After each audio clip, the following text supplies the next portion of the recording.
Hello students, आपका chapter चल रहा है वैद्युत चालन इलेक्ट्रिक कंडक्शन। इसमें देखिए नेक्स्ट वेग में संबंध। इसमें देखिए वी नो डैट, हम जानते हैं वैद्युत धारा, हमने फॉर्मूला भी निकाला है पीछे, I इजकल टू NA/BDE, और धारा घनत्व का भी फॉर्मूला हमने लिखा है J इजकल टू I/A होता है। तो इन दोनों इक्वेशन से अगर हम देखें, अगर ये I की वैल्यू हम यहाँ से इसमें पुट कर दें, ठीक है, आई का वैल्यू हमने नीचे वाले में पुट कर दी है, तो जे इजकल टू हमारा हो गया NA/BDE अपॉन ए से क्या है, ये ए कैंसिल हो जाएगा, बचा कितना, जे इजकल टू NA/BD। यही हमारा धारा घनत्व व अनुगमन वेग में संबंध है। ठीक है, नेक्स्ट डेफिनेशन देखिए इसमें, गतिशीलता मोबिलिटी। देखिए अनुगमन वेग तथा वैद्युत क्षेत्र के अनुपात को गतिशीलता कहते हैं। ठीक है, अनुगमन वेग BD और ये वैद्युत क्षेत्र E, इनके अनुपात को हम वैद्युतशीलता कहते हैं, मोबिलिटी कहते हैं।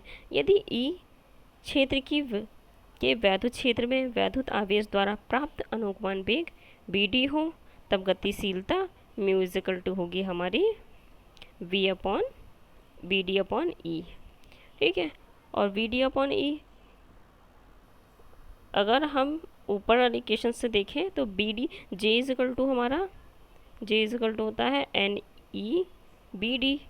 ठीक है, तो यहाँ से हमने ये BD की वैल्यू पुट कर दी यहाँ से। ठीक है, BD की वैल्यू अगर हम पुट करेंगे तो कितना जाएगा, J/NE, तो वही हमने यहाँ पर पुट की है। ठीक है, तो ये हमारा मोबिलिटी का फॉर्मूला हो गया, दोनों फॉर्मूले ठीक है। ठीक है, नेक्स्ट है इसमें आपका वैद्युत प्रतिरोध। ये है जब किसी चालक के सिरों के बीच विभवांतर स्थापित किया जाता है। ठीक है, किसी चालक है उसकी क्या है, दोनों सिरों के बीच जब विभवांतर स्थापित किया जाता है तो चालक में वैद्युत धारा बहने लगती है। तो क्या है, इसमें वैद्युत धारा बहने लगती है। वैद्युत विभवांतर तथा वैद्युत धारा के अनुपात को उस चालक का वैद्युत प्रतिरोध कहते हैं। ठीक है, विभवांतर और वैद्युत धारा के अनुपात को। ठीक है, ये है V/I। ठीक है, पहले इससे ऊपर ये देख लेते हैं, यदि किसी चालक के सिरों के बीच वैद्युत विभवांतर B हो तथा चालक में धारा I हो, तो चालक में वैद्युत प्रतिरोध हमारा होगा R इजकल टू V/I। ऐसा ही पद्धति में इसका मात्रक होता है ओम। ठीक है, इसे ओम से प्रदर्शित करते हैं, इसे ओमेगा से प्रदर्शित करते हैं ये। ठीक, इसे ओम कहते हैं और इसका सिंबल है ये। आगे आपका वैद्युत चालकता, ये क्या है, इलेक्ट्रिक कंडक्टिविटी या फिर कंडक्टेंस। वैद्युत प्रतिरोध के व्युत्क्रम को वैद्युत चालकता कहते हैं। ठीक है, वैद्युत प्रतिरोध था ये, इसी के व्युत्क्रम को हम क्या कहते हैं, वैद्युत चालकता कहते हैं। वैद्युत चालकता का ओम का मात्रक होता है मोह। ठीक है, वो ओम था, इसे मोह उल्टा हो गया है। ठीक है, ओम इनवर्स भी कह सकते हैं इसे, अथवा साइमन एस भी कहते हैं। नेक्स्ट है इसमें आपका ओम का नियम।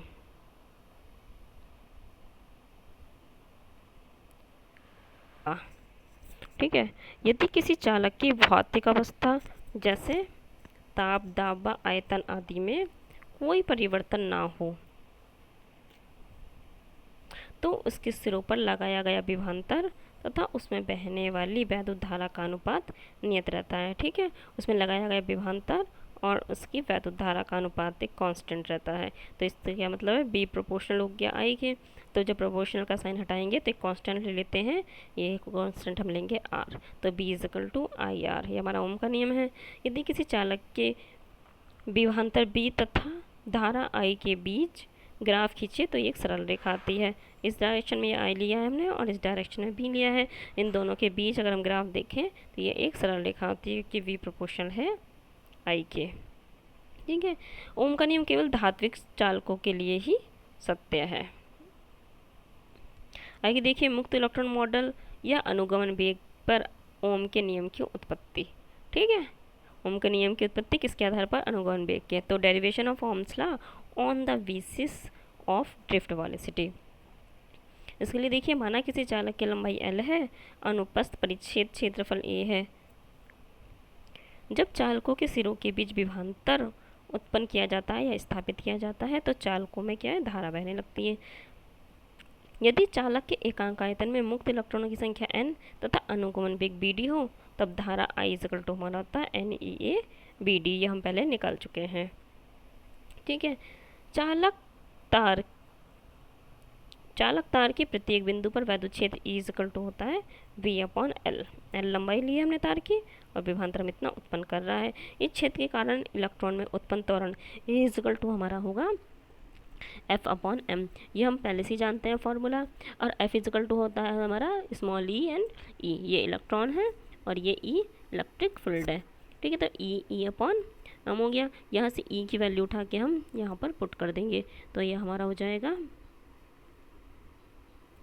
EV/LM, ये वैल्यू हमने यहाँ पर पुट कर दी है। ठीक है, दो क्रमागत टक्करों के बीच लगा समय टो होता है, क्रांतिकाल होता है। ठीक है, तब टो समय में इलेक्ट्रॉन के वेग से a टो की वृद्धि हो जाएगी। ठीक है, t समय में इलेक्ट्रॉन के वेग में क्या है, a टो की वृद्धि हो जाएगी। यदि क्षेत्रफल की अनुपस्थिति में वेग u1 u2 u3 हो, तो क्षेत्र की उपस्थिति में वेग u1 is plus a tau 1 और u2 plus a tau 2 and so ऐसे ही चलता रहेगा। अनुपस्थिति में क्या है, u1 u2 u3 है और क्षेत्र की उपस्थिति में u1 प्लस a टो 1 इतना है। ठीक है, इन वेगों का औसत मान ही हमारा अनुगमन वेग कहलाता है। अनुगमन वेग की डेफिनेशन हम पहले ही पढ़ चुके हैं, यही होती है। तो BD इज इक्वल टू हमारा हो गया u1 plus a tau 1 plus u2 plus a tau 2 and so ऐसे ही चलता रहेगा अपॉन में n। BD is equal to हम ये क्या u1 u2 u3 को एक साथ ले लेंगे और टो 1 टो 2 टो 3 को इनको एक साथ ले लेंगे। ठीक है, ये a जो है इस सब में कॉमन है और सेम है, सब में ऐसे ही कॉमन आएगा तो कॉमन निकाल लिया हमने। बाकी देखिए u1 u2 u3 हो गया plus a tau 1 plus tau 2 plus tau 3 plus and so ऐसे ही चलता रहेगा अपॉन में n। ये वाली वैल्यू जो है, ठीक है, ये क्या औसत ऊष्मीय वेग क्या शून्य होता है, ये हम पहले पढ़ चुके हैं, तो ये वाली वैल्यू शून्य हो जाएगी। और ये T1 टो 3 ये कहाँ तक जा रहा है, n2 तक जा रहा है। ठीक है, तो ये हो जाएगा n से नीचे वाला कैंसिल हो जाएगा, तो यहाँ से ये फर्स्ट वाली वैल्यू 0 हो गई और आगे की वैल्यू a टो हो गया। तो BD की वैल्यू हो गई हमारे पास a टो। अभी हमने निकाला है त्वरण A is equal to EV/L, EV/mL। तो ये वैल्यू उठा के हम यहाँ पर पुट कर देंगे ऊपर वाले में। ठीक है, तो BD की वैल्यू हमारे पास आ गई ये EV/mL इंटू टो। ठीक है, इस इक्वेशन को हम इक्वेशन फर्स्ट में पुट करेंगे। इक्वेशन फर्स्ट हमारी I is equal to NEBD NEA/BD। और ये BD की जगह हम ये वाली वैल्यू इसकी पुट कर देंगे, तो ये हमने पुट कर दी यहाँ पर, तो आ गया ये। ठीक है, तब ये आ गया इतना। ठीक है, हम क्या ओम के नियम की उत्पत्ति कर रहे हैं, तो हमारा V/I हमें चाहिए, ये V है और ये I क्या है, इसके अपॉन में ले जाएंगे और बाकी सारा हम इधर फेंक देंगे। ठीक है, तो V/I इज इक्वल टू हो गया mL/ne² a2। ये पूरी क्या है, कांस्टेंट वैल्यू है, तो V/I इज इक्वल टू हमारा कांस्टेंट, V प्रोपोर्शनल है I के। ठीक है, इस कांस्टेंट को हमने R मान लिया है, तो Lm/ne² a2 ये हो गया कांस्टेंट वैल्यू R। यही ओम का नियम है।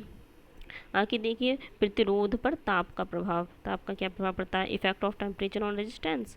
बिनो डॉट हम जानते हैं R इज इक्वल टू अभी हमने निकाला है Lm/ne² a2 है, तो ये सारी क्या है, कांस्टेंट वैल्यू है। R क्या है, इन्वर्सली प्रोपोर्शनल है 1/τ के। ठीक है, तो ताप के बढ़ाने पर शांतिकाल क्या है, रिलैक्सेशन टाइम का मान घटता है। ठीक है, जैसे जैसे टाइम बढ़ाएंगे इलेक्ट्रॉन क्या तेज़ी से गति करेंगे, फिर क्या जल्दी जल्दी एक दूसरे से टकराएंगे, तो क्या होगा, उनका रिलैक्सेशन टाइम जो है वो घट जाता है। जब ये वैल्यू घट जाएगी तो यहाँ R की वैल्यू क्या है, बढ़ जाएगी, अतः प्रतिरोध R का मान बढ़ जाता है।